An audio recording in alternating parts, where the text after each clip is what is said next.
Hello and welcome to the Imprint Weekly Podcast. I'm John Kelly, Senior Editor of The Imprint, a daily news site covering child welfare and youth justice around the country. You can read all of our coverage at imprintnews.org or check us out on Facebook or Twitter at @TheImprintNews. You can also sign up on our homepage for our free weekly and monthly newsletters. And for professionals in child welfare and youth justice, subscribe to our Youth Services Insider section for a closer look at news on business policy and practice.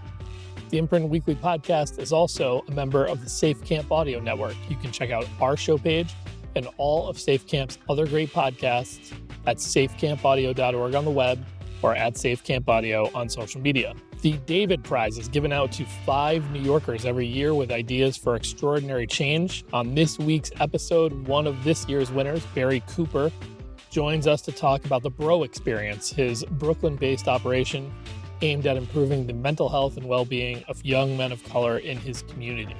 Cooper and I discuss his own adolescence and how his early career as a barber shaped his mindset for mentoring young men in New York City. We also discuss why he believes in cognitive behavioral therapy as the underpinning of his work, the importance of food in youth work, a new documentary on the Bro Experience, and much more. We'll head to that interview in a minute. 2 quick things before we get there. First, as many of our child welfare listeners know, the White House issued an executive order on foster care last week, which gives some specific marching orders to the executive branch around improving child welfare data, support for post-secondary success for older foster youth, protections and engagement with the faith-based community in the foster parent recruitment process, and more.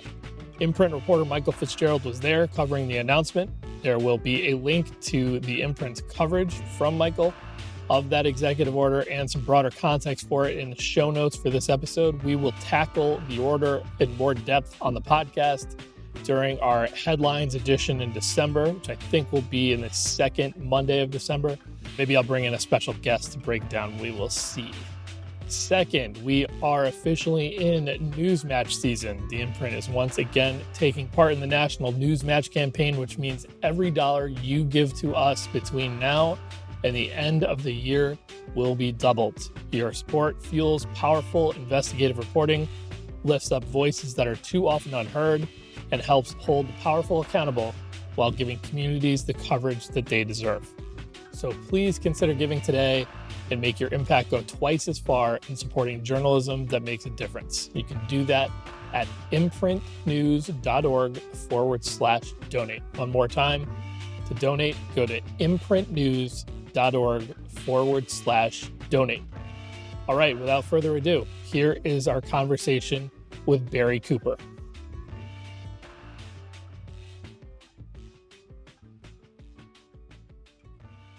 All right, we are joined today by Barry Cooper, founder of the Bro Experience. Bro stands for Brotherhood Redefining Opportunity. And he is the recent winner of the David Prize, which every year goes to a selected group of New Yorkers with ideas for extraordinary change. It's a very cool award. We've had some child welfare and youth justice winners in that prize before. So Barry, thanks for joining us on the Imprint Weekly Podcast. John, thank you for having me. I'm super excited to jump into this conversation.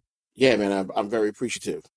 Happy to have you. So let's get these folks to know you a little bit before we get into the serious stuff that you do.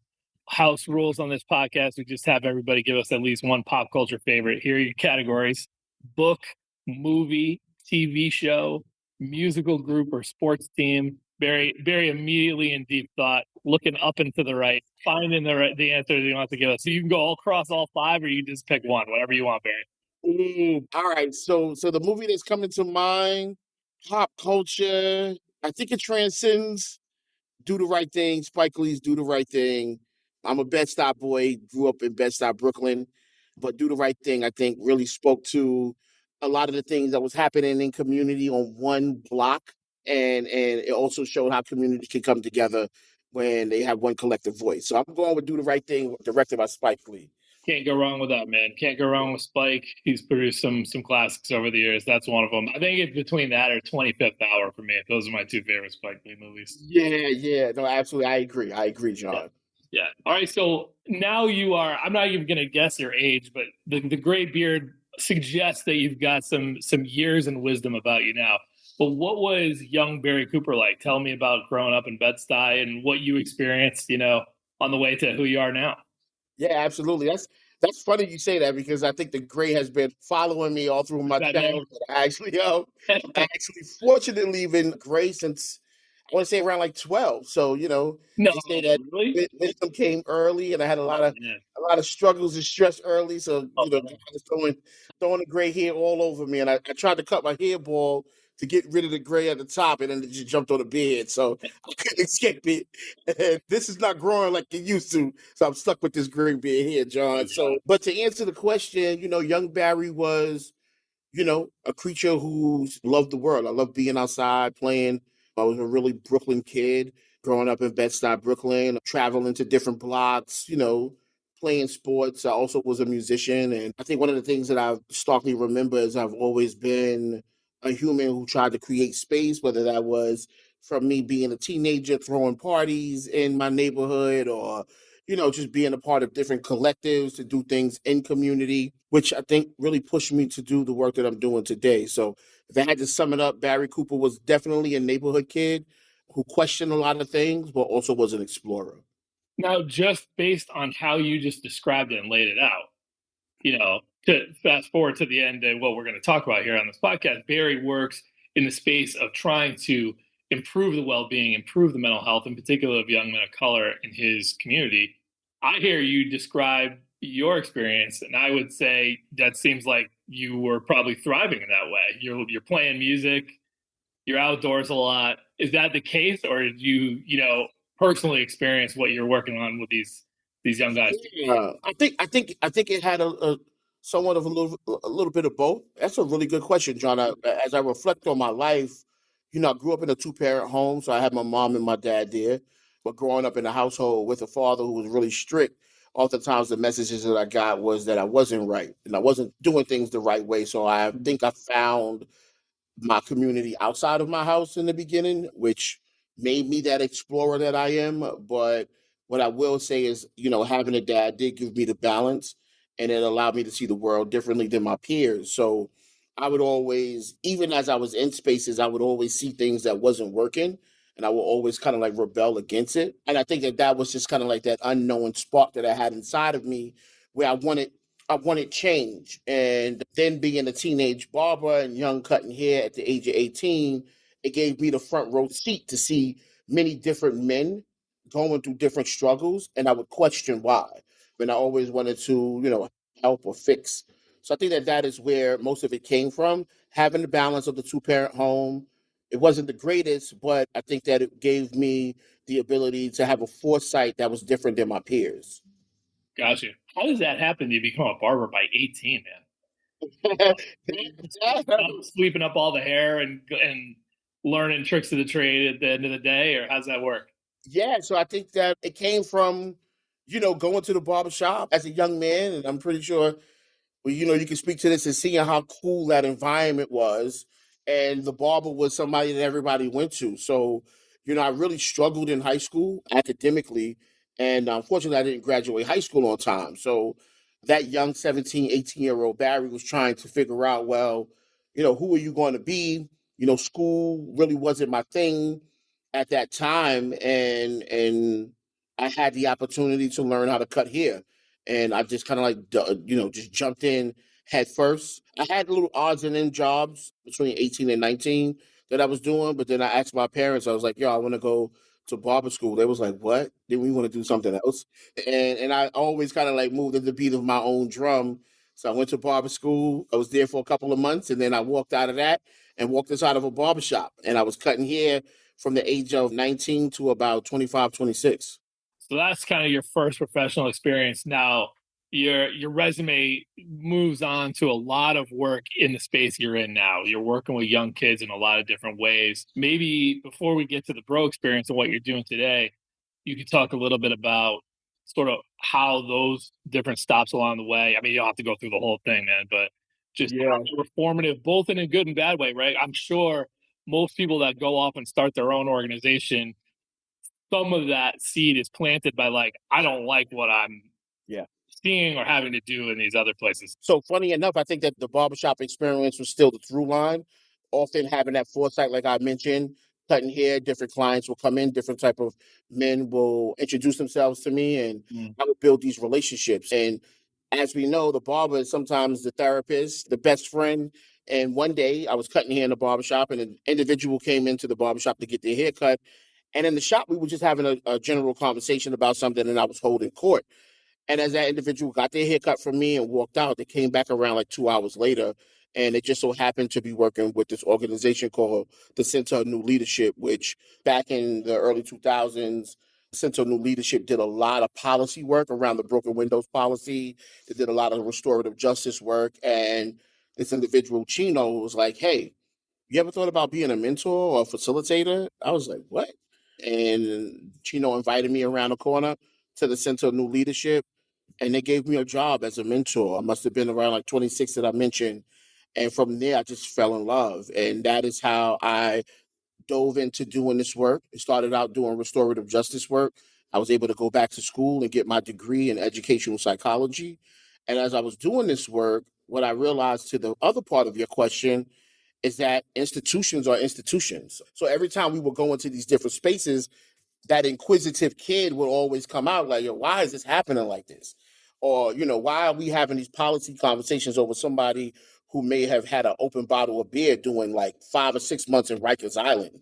And then that catapulted me into going into work as a dean and director of culture at Eagle Academy and the Department of Education, which is an all-boys school environment in Brownsville, Brooklyn. And then I would look at the academic experiences that the young men will have. And like, why are we graduating kids and only 6 months later they dropping out of college? All of these things, these lived experiences cultivated my fire to like, well, wait a minute.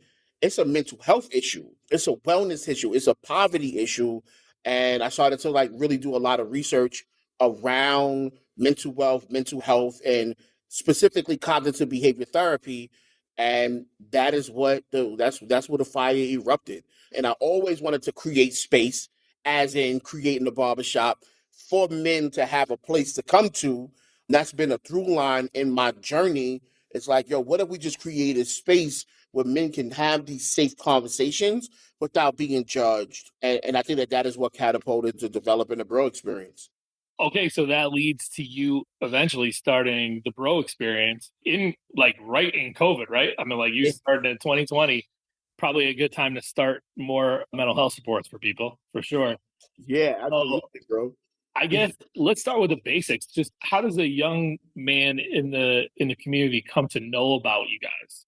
Like how do they even find out about you, and what are they going to experience? So if I'm a young man that gets referred or just finds you and I'm in the bro experience, I'm a participant. What is happening to me? What am I getting out of Yeah. So the bro experience, to your point, is definitely was birthed out of the pandemic. And I don't know if you remember, but that was like the tale of the firecracker era.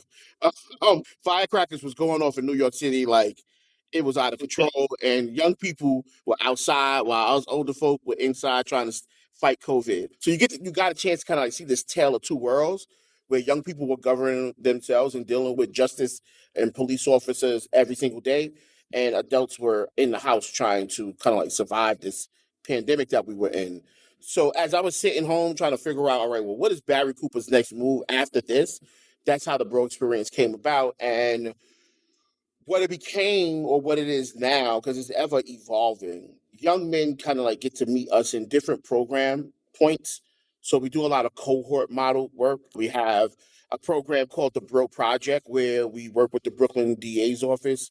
And that's for 18 to 24-year-old young men who live in housing developments who may have negative police interactions. And that means that just by virtue, unfortunately, being in their community that they're in, police officers are heavily policed there, so that's negative police interaction. And or some young men may have cases that they're fighting. So they come to the bro experience, or they refer to us by the DA and other community stakeholders, and then we do a 10-month rites of passage program through cognitive behavior therapy. The other program areas is just us meeting community members and exposing our wellness center. So we have a physical space in Bed-Stuy, Brooklyn on 7 Marcus Garvey called the Bro Space Wellness Center. And a lot of mothers find or sort us out, and they refer their sons, and then the sons are able to get one-to-one support. They are able to have access to our bro wellness space because it is a safe space driven and cultivated for young men and young men of color.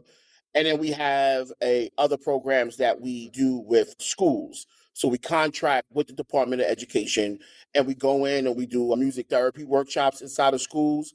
And John, that is another entryway to go and meet a conglomerate or a group of young men, build connection with them inside of this school building, and then also kind of like show them or give them access to the Bro Space Wellness Center that we have. And the last program area that we have that we've been working over the last 4 years with is our Little Bro experience. So Little Bro is for third to sixth grade boys. And that work, we call it the upstream work. It's like prevention work. Sure. We actually teach character development, yoga, meditation, but with a special interest and intentional detail to reading and literacy. So we help them increase their vocabulary, learn to love reading, so that way they can have a better school experience, because when they have better school experiences, oftentimes they have a better life experience. So those are all of the program areas and the ways that we kind of like target community to have young men come. And then the icing on the top of that, brother, is that we always have food. We have a refrigerator full that all of our young men have access to, no matter where they're coming from or what they're doing.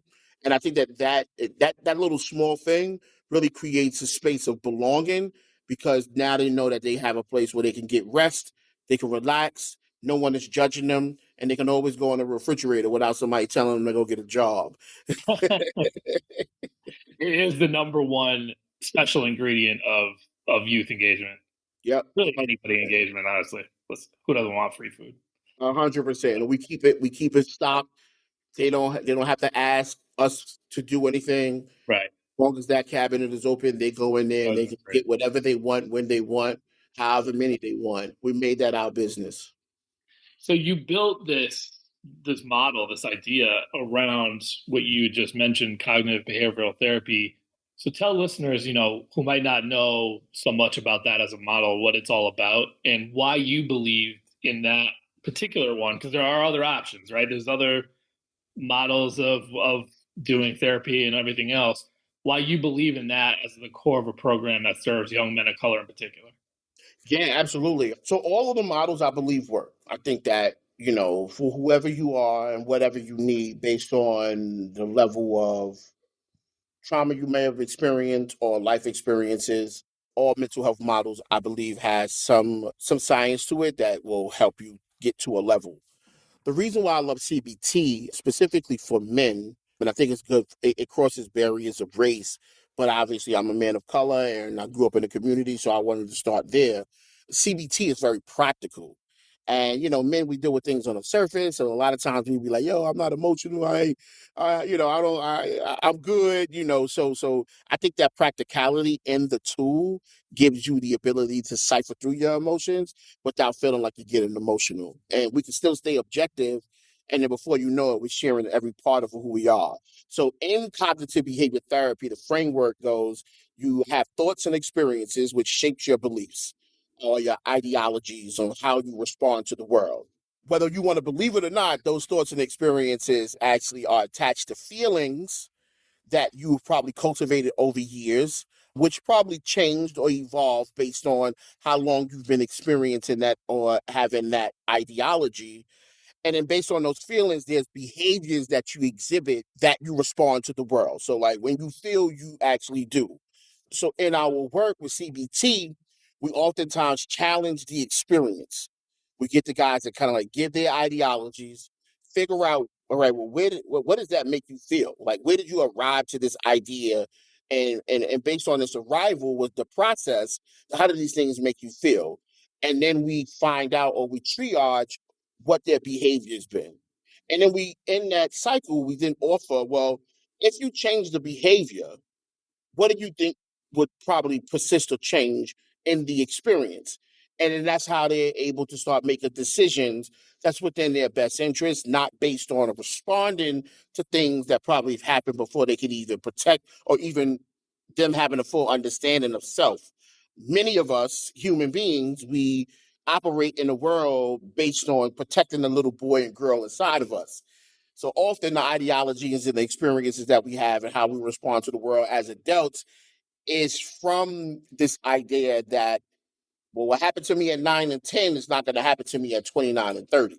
So we are responding to the world based on protection versus like actually living and thriving. So in our CBT work, we cycle this practice over and over. We teach the young men about the different distortions like all or nothing thinking, catastrophizing, emotional reasoning. They learn about these techniques. So now when they're going out in the world and they may be confronted with the struggle, they're able to reframe or restructure what they're experiencing. So, for example, if they're engaging in a relationship and the significant other says, you know what, I can't do this anymore. They may be specifically talking about they can't do the conversation. Sometimes what we hear is that they don't want to do the relationship and then we leave out and we go cheat. Or sometimes we might hear that and we get triggered by that. And then because of the sense of separation, we become violent. So we actually help them reframe those things because you're not going to not be confronted with struggle. But what happens when you are in struggle, how will you restructure in the way that you're thinking about what's happening? That way you can get full context and then you can actually, actually survive or thrive in these human relationships. So I know that was a mouthful, but I think that that's the best way to explain it. No, that was great. That really reminds me of another guest we had one time on this podcast who it was a really interesting situation. So he helped Cook County, which is Chicago in Illinois, just had historically like one of the worst juvenile facilities in the country. It was just like jam packed with people, terribly designed, all this stuff.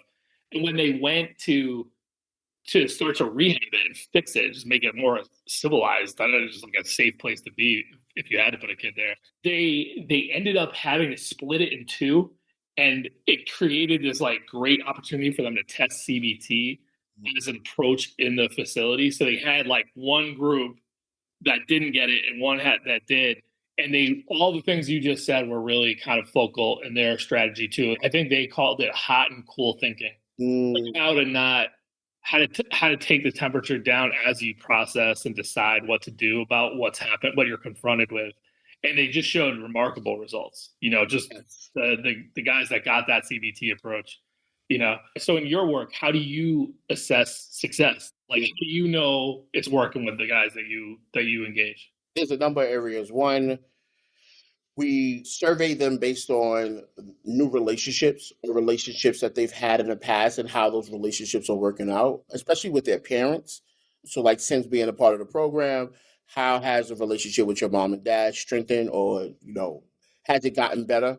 Oftentimes, when you start to see the changes in the relationship is often because the participant is actually viewing their parents from a different lens and also have the tool to then deal or cope with what's happening inside of the household. Because that's one thing that we're clear of is that as much as we're giving them the medicine, the environment that they're going to is probably still very toxic. But because they have the skill and the tool, we are looking to see if the tools are rubbing off on the family, like how this person is now reframing or redefining what's happening. Does this thing trickle inside of the household? The other area that we often survey is the levels of belonging. Like when we do a pre-test, we say like, do you feel like you belong to your community? And oftentimes it's very low. Satisfaction is very low based on their community, and then mid, and post, we're checking their levels of belonging to their community and also the space. That gives an indication that now you are connected to your community in a different way. And if you're connected to your community, then you often don't want to be a part of the destruction of the community, which gives us the indication that they are actually seeing themselves as worthy and then they're taking care of the environment that they're in. And then I would say the last point is a lot of times how we measure the way that they engage with each other. Oftentimes, young people have a negative way of supporting each other or just kind of like having relationship is always kind of rooted in, I would say, like demeaning each other from a joking standpoint. But we know that that comes from ego or, just kind of like jealousy and judgment. We measure the harmony that's built in our group and the cohort model where you start to when they first come in they can't stop disrespecting each other, and then we have video. We just did a baby shower for one of our participants. He just had a newborn baby, and the level of love that he received from his guy friends. Like, we had a father's baby shower, and they were digging in the bag, going, "Ooh, ah," like everybody was like immersed in the baby shower, and then a few guys was like, "I can't wait to have my baby. I want to have a baby shower too." Right? Those small little indicators, we capture that, and we obviously it's qualitative, but we put narrative to that because men don't even want to go to a baby shower, let alone have one, right? Like, so to see them connected with one another in that certain way, that is things that we track from a qualitative standpoint. And in the other areas, is just retention. We start with a group, we finish with a group, right? Like, so we just started a cohort in July. It's 5 months in, and we still have the same 10 to 20 young men. None have fallen off, thank God. And that just shows how vital the program is and their experience. So those are the areas that we kind of capture.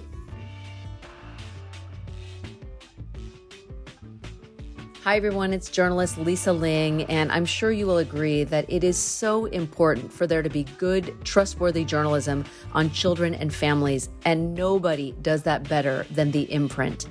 I am such a devotee of The Imprint, and I listen to The Imprint Weekly podcast because it is so comprehensive and so substantive, and it is by far the best news source for anyone interested in critical issues like foster care, juvenile justice, youth homelessness, and so much more. During this holiday season of giving, I hope you'll consider donating to The Imprint. If you do so between now and the end of the year, your donation will be doubled thanks to the National Newsmatch campaign. To give is so easy. Go to imprintnews.org/donate. That's imprintnews.org/donate. Thank you so much. Now, if anybody wants to kind of see this stuff from a different perspective, right? I'm just talking to Barry about what he built. There's also a documentary coming out about the Bro Experience. It is called The Bro Experience. We All Deserve to Be Well. We do have the director of that documentary with us as well, Jack Plefko. How you doing, Jack? I'm doing good. Thanks. You want to give us a quick pop culture recommendation yourself? TV, movie, book, musical group, or sports team? What do you got? Sure. There's a book that came out this year called Martyr. Oh, The author's name is slipping me, but it won a lot of awards and it was phenomenal. Yeah, it was really fantastic.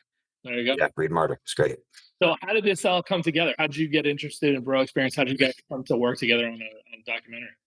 Yeah, so it's kind of an odd roundabout story. I originally worked with someone who worked for Barry briefly, and her and I had worked in film production together. So we worked at HBO and Apple and stuff like that. And then the writer's strike happened, and we all lost our jobs. And so I was trying to figure out what to do. And she said, "Hey, why don't you go and teach chess?" Because I like chess at this middle school in Brownsville. And at the time, Barry was overseeing this after school program, along with running the nonprofit. And we hit it off pretty much immediately. We just kind of had a lot of conversations about how we thought about, specifically with mentorship. We talked a lot about mentorship and how young men seem to not have a lot of good role models. And I think that, coupled with being in this middle school and dealing with a lot of children, specifically a lot of young boys, it was something that I developed a skill and knowledge in, of understanding kind of the circumstances that were happening specifically here in Brooklyn. Barry, over the course of 2 years, went on to have a lot of great success. And then he called me and said, "Hey, do you want to join in on a lot of great success?" Because he knew about my film background, but he had also, I think, saw that we aligned in the way that we thought about mental health and men's mental health. So he said, "Hey, I need someone that can come and help me change the narrative on young men and how they're viewed, specifically Black and brown men." I don't want you to give away any of the documentary, but any one particular, scene or segment that you guys are particularly proud of or really like the most that speaks to the whole thing? I have one, but do you want to go first, Barry? No, you go first. You go first, Zach. Yeah. 10. So, the documentary really focuses kind of around a conversation between two young men who've been through the work or are going through the work. And one thing that I'm really proud about is in a kind of short amount of time, you can see the younger participant, Isaac, kind of start to gain his voice a little bit and gain some courage and speak up a little more throughout the documentary. And there's one moment where he's reflecting on a tragic moment that happened in his life, and he starts to apply it to himself. And he starts to say, I was just questioning myself. I was just questioning myself. And that moment really stood out to me. And I was really proud of capturing that moment, because I think that really is at the core of the work. Is we can't tell these men who they are, or who they're going to be. But the fact that Isaac was even sitting there and having the wherewithal to reflect and put himself in the circumstances that were around him and kind of run through scenarios, to me, I was like, oh, Isaac has a really, really bright future ahead of him. Just to even say out loud, I was questioning myself. That's my favorite part. Yeah. What do you got? That's amazing. I think Jack is being modest. I think that it underscores everything that we do as an organization. And I think the favorite part, which is a through line, is that we are showing the world that men are yearning for support and nurturing, just as our women counterparts. And we purposely picked two young men who probably have had experiences in community that are, like not great, but they're not our extreme. These are two young men who have already kind of like a sense of consciousness, but feel the need to get even better. And I think one of the things that we wanted to showcase is that not every young man is hyper masculine or prone to violence. You do have individuals in communities that are under resourced, who are still trying to elevate and be above the conditions that they live in. And with the bro experience, these two individuals, Isaac and Trent, you can see how they were able to benefit from the supports that they're getting. Trent being someone who I met when he was 14, who is now 23, who lives on his own, has a college degree, and is working in the organization. And Isaac, who is 4 or 5 months in to the bro experience. And to Jack's point, there's some kind of like funny moments where you see him trying to use the terminology, but the terminology is new, but he's reflecting in real time based on having this conversation. And then we have partners that are in community, Dr. Tori and Easterland. I don't know if you're a Knicks fan, John, and you watch MSG, but during the pandemic, every so often you would see this black tall man talking to the city about the COVID scare and the COVID crisis. So Dr. Tori and Easton was that man. He worked in the administration at that time. So he's on the documentary. We talk about equity and mental health. And we have Sophia Morale, who I worked with the Cases organization, who we came up doing CBT together. She gives insight on the cognitive behavior theory and experience. So there's a lot of parts. And it's a 30-minute documentary that we're starting, hoping that we can expand it further. But I think in the 30 minutes, you get a real insight on what we do and how we do it and how it impacts the young men that we're working with. Yeah, it's a good watch. It's a quick watch, but I do think, hearing you describe the program, I think it does kind of speak to it really well. Not a Knicks fan, but not because I'm a fan of anybody else really in particular. By the way, I'm a University of Connecticut Huskies fan. Okay. I'm a Huskies fan too. Oh, there we go. You get a pass. If you would have said any other team in the NBA, we would have had to hit the Zoom button. So one comment in the documentary that really resonated to me, just like hit me hard, I guess, was, and I don't remember who said it, but described kind of young black men in New York as feeling like, and I think I got this quote right, trespassers where they should be expected.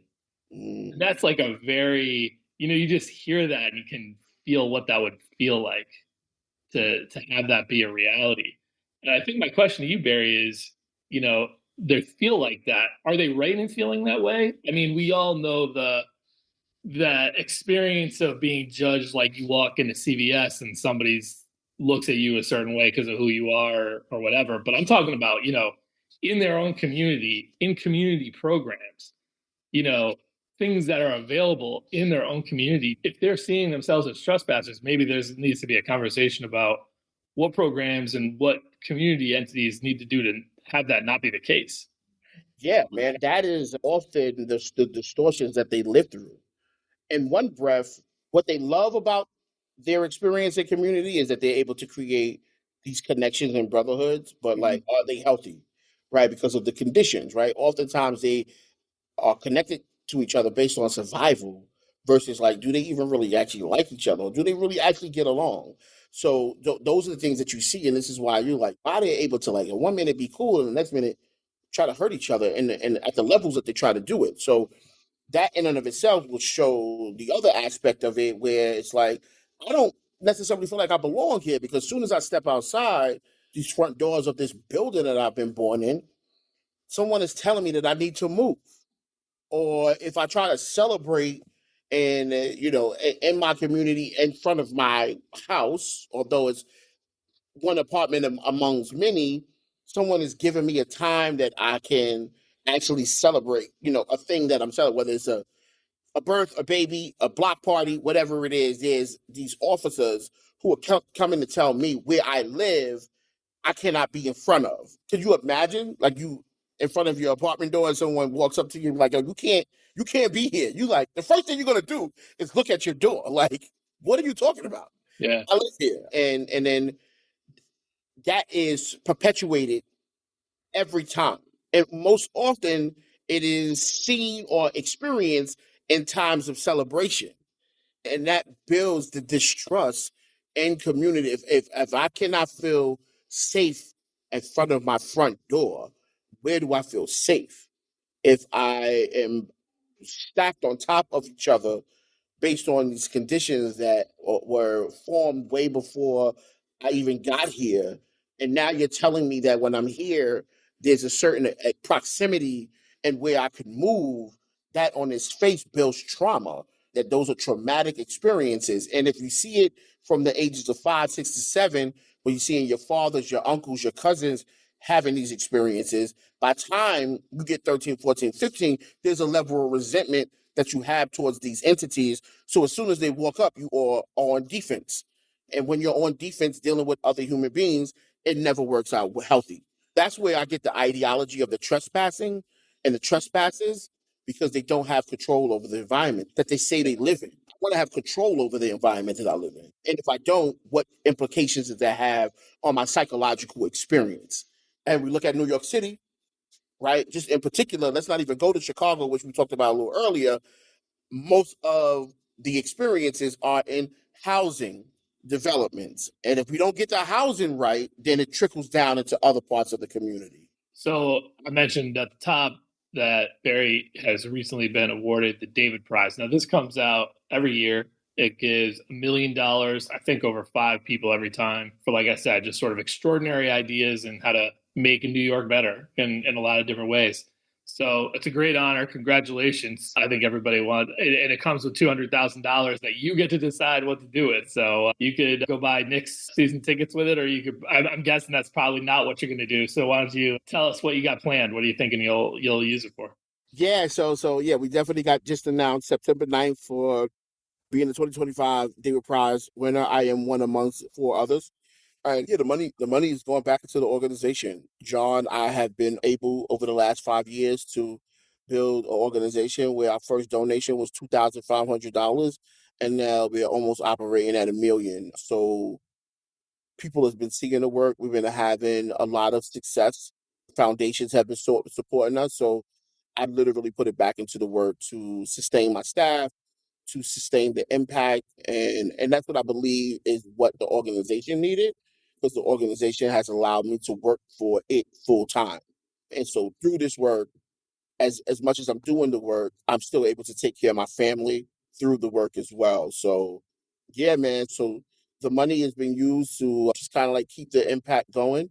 And yeah, I think for me personally, being attached to the people a part of the David Prize orbit, Erica Augustine, who's the CEO, Gina, having the PR team, like people like Chloe supporting us and helping us expose the work. to the masses, I think is the most valuable to me. The money is the tool to be used to keep the impact going, but the relationships is like really what will explode the organization. That's why we're here right now talking to you on your amazing show right now. So we want those things to continue. And yeah, and the support is like they will support us as much as we need. So I think that that's the greatest gift out of this whole process for me and the work that we do. Last question for you.